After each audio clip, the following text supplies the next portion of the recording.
السلام عليكم ورحمة الله وبركاته. وعليكم السلام ورحمة الله وبركاته. أعوذ بالله من الشيطان الرجيم. بسم الله الرحمن الرحيم.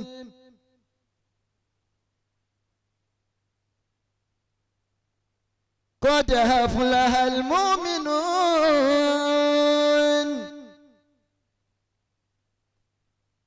الذين هم في صلاتهم خاشعون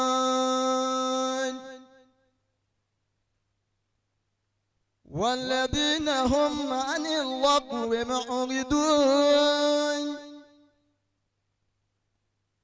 والذين هم للزكاة فاعلون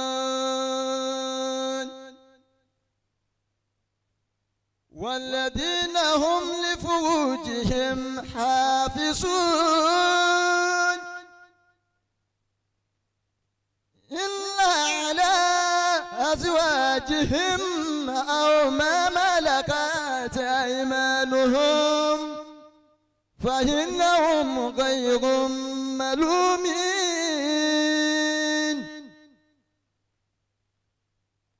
فمن ابتغى وراء ذلك فأولئك هم العادون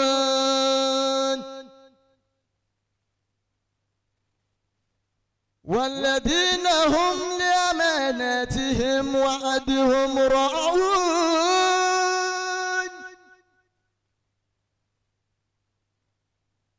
والذين هم على صلاتهم يحافظون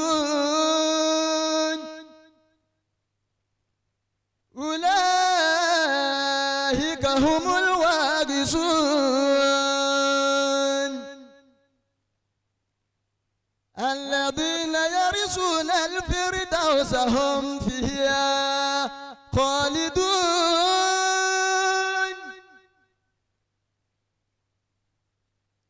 ولقد خلقنا الإنسان من سلالة من طين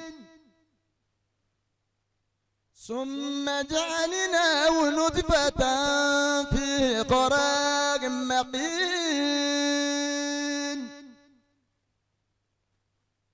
ثم خلقنا نطفة علقة فخلقنا العلقة مضغة